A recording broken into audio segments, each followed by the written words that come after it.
તો નમસ્કાર દર્શક મિત્રો, સ્વાગત છે નવા વિડીયોમાં અને આપણા તમામ યુટ્યુબ ફેમિલીને જય શ્રી કૃષ્ણ, સીતારામ અને હર હર મહાદેવ. તો દર્શક મિત્રો, આજે સવારમાં મસ્ત રીતે ઝાકળ પણ આવી ગયો છે અને ઠંડી પણ ખૂબ સારી એવી પડી રહી છે. તો જો આવું વાતાવરણ હોય તો આપણા પાકને સારામાં સારું અનુકૂળ આવી જાય. અને દર્શક મિત્રો, આજે કંઈક આપણે કાગળી હાથમાં થોભીને ઊભા છીએ, કારણ કે આજે આપણે આમ જોવા જઈએ તો જે આપણે દિવાળીમાં માવઠું થયું હતું એના કારણે જે રાજ્ય સરકારે પાક સહાય એમાં આપી હતી અને ઘણા ખેડૂત મિત્રોને આવી ગઈ છે અને 90% ખેડૂત મિત્રોને પાક સહાય આવી ગઈ છે. જે 2 એકરની મર્યાદામાં આપણે 44,000 આવવાના હતા એવા ઘણા ખેડૂત મિત્રોને આવી ગઈ છે અને ઘણા ખેડૂત મિત્રોને નથી આવી. એમાં 10% લોકોને હજી નથી આવી. એમાંનો હું પણ એક છું. હજી જોકે મારે પણ નથી આવી. એમાં ખાસ કરીને આપણે ઘણી બધી પૂછપરછ કરીએ, શા કારણે અટકેલું છે અને શા કારણે નથી અટકેલું ને એવું બધું આપણે પૂછપરછ કરી છે.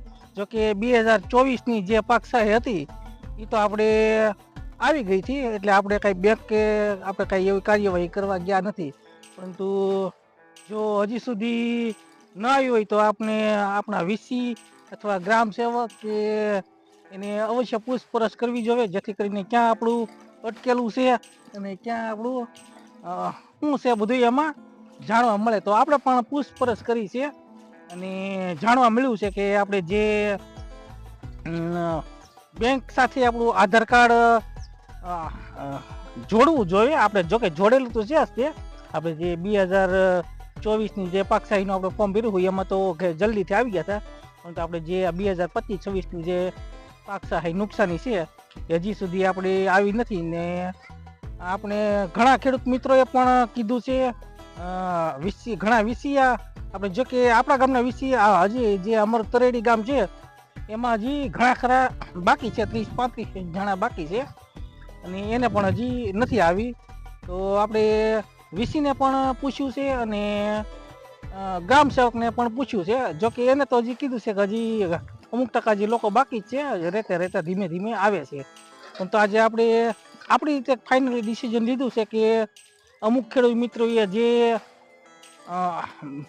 જેના બેંક સાથે આધાર કાર્ડ સીડિંગ કરાવવું જરૂરી છે, જે ભારત સરકાર અત્યારે જે રાજ્ય સરકાર જેમાં પાક સહાયના 2 તરફે પૈસા આપે છે 2 એકરની મર્યાદામાં, તો એ આધાર કાર્ડ ડિટેલ ઉપર જ એમાં નાખતા હોય છે. આપણું આધાર કાર્ડ એમાં ચેક કરીને જે એમાં બેંક ડિટેલ એમાં આવતી હોય છે એના આધારે નાખતા હોય છે.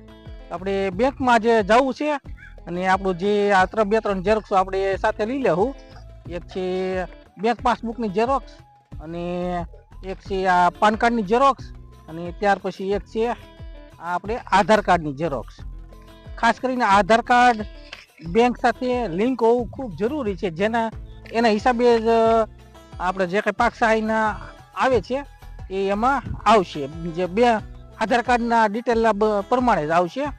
અને ખાસ કરીને આમ જોવા જઈએ તો જે પીએમ કિસાન સન્માન નિધિના જેને હપ્તા ચાલુ છે એને લગભગ તો કંઈ કરાવવાની જરૂર નહીં પડે, કારણ કે પીએમ કિસાન સન્માન નિધિના જે હપ્તા ચાલુ છે એ આધાર કાર્ડની ડિટેલ પ્રમાણે જ આવતા હોય છે. તો એવા ખેડૂત મિત્રોને હજી જરૂર નહીં પડે, પરંતુ આપણે જમીન છે લીધું ને 1 વર્ષ થયું છે, આપણે જે પીએમ કિસાનના ફોર્મ આપણે ભરવા ગયા હતા પરંતુ હજી ચાલુ નથી એવું આપણે આ તરેડી ગામના વીસીએ કહ્યું છે. અને જેને પીએમ કિસાનના હપ્તા આવે છે એને તો લગભગ મારા અંદાજ પ્રમાણે 90% લોકોને જે આ કૃષિ પાક સહાય યોજના 2025-26 એના પૈસા લગભગ આવી ગયા છે. અને આપણે અમુક ટકા જ લોકોને નથી આવ્યા, 90% લોકોને આવી ગયા છે. તો દર્શક મિત્રો, તમારે પણ હજી જો આ કૃષિ રાહત પેકેજ 2025-26 જેના હજી તમે ફોર્મ ભરેલા છે, હજી સુધી પૈસા નથી આવ્યા, તો અવશ્ય એક ફેરી તમારું જે આધાર કાર્ડ છે એ બેંક સાથે જોડાઈ આવજો, જેથી કરીને આપણે ઘણા ખેડૂત મિત્રો કહ્યું છે કે મેં બેંક ખાતું જોડ્યું ત્યાર પછી 2 દિવસમાં એમાં આવી ગયા છે. આપણે જે આપણે બેંકે એક ફેરી આપણે ગયા પણ, પરંતુ એને એમ કહ્યું હતું કે તમારું ખાતું ચાલુ છે, ન ચાલુ હોય તો કદાચ કરાવવું પડે. પરંતુ બેંકવાળા ના પડે તો પણ છતાં એને આપણે આજે કહેવું છે કે તમે આ મારા જે અટકેલા છે એને જ્યારે આધાર કાર્ડ જોડશો ત્યારે જ આવશે. એટલે આ કરાવવું ખૂબ જરૂરી છે. આજે આપણે જવાના છીએ આ કંઈક આધાર કાર્ડ બેંક સાથે ડિટેલ જોડવા માટે, ટૂંકમાં KYC કરવા માટે. તો જે ખેડૂત મિત્રોને એક આપણી વિડીયો માધ્યમથી એક અપીલ છે કે તમે કદાચ હજી તમારા ખાતામાં પણ જો પૈસા હજી કૃષિ રાહત પેકેજ ન આવ્યા હોય તો અવશ્ય તમે એમાં તમારું આધાર કાર્ડ પાન કાર્ડ લઈ અને બેંકે જઈ આવજો અને તમારા ખાતા સાથે તમારું આધાર કાર્ડ દઈ આવજો, જેથી કરીને તમારે પણ જો આના કારણે જો પૈસા અટકેલા હોય તો જલ્દીથી આવી જાય. તો દર્શક મિત્રો, આ રીતનું આજે આપણું કંઈક આયોજન કામ ગોઠવેલું છે અને આપણે જવાનું છે બેંકે. ને ખાસ કરીને આપણે જે કૃષિ રાહત પેકેજ આમ જોવા જઈએ તો એ તો ખૂબ ઓછી કહેવાય, પરંતુ જે સરકાર આપે છે એના કારણે થોડોક આપણે ટેકો થઈ જાય ને 2-5 મણ કપા થઈ ગયો. એટલે આપણે વરસ છે એ આ રીતનું મેચિંગ હાયલા રાખે, નહીં આગળ નહીં પાછળ.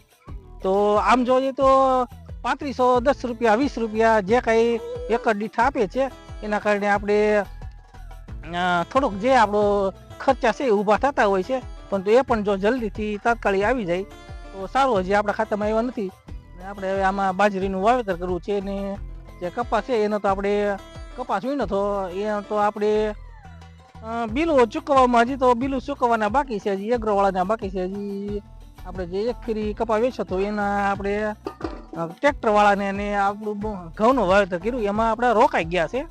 અને આપણે જે અત્યારે આ જે કૃષિ રાહત પેકેજના કદાચ આવશે તો એનું આપણે બાજરીનું વાવેતર કરીશું. અને અત્યારે કપાસ તો આપણે તળેલો છે, પરંતુ 2-3 ભારી એમ થાય એમ છે. તો એ તો હજી કદાચ આપણે ખેડૂતને ખર્ચા પણ હોય છે, ઘર ખર્ચા ઘર માંડેલો હોય ને ખર્ચા પણ હોય છે. તો ઘર ખર્ચો પણ અત્યારે જે કપાસના કારણે હજી નીકળે એમ નથી. તો આ જો કદાચ આ કૃષિ રાહત પેકેજને આવી જાય તો થોડોક આપણને ટેકો થઈ જાય. તો દર્શક મિત્રો, મળશું નવા વિડીયોમાં. ત્યાં સુધી જય માતાજી, રામ રામ, આવજો.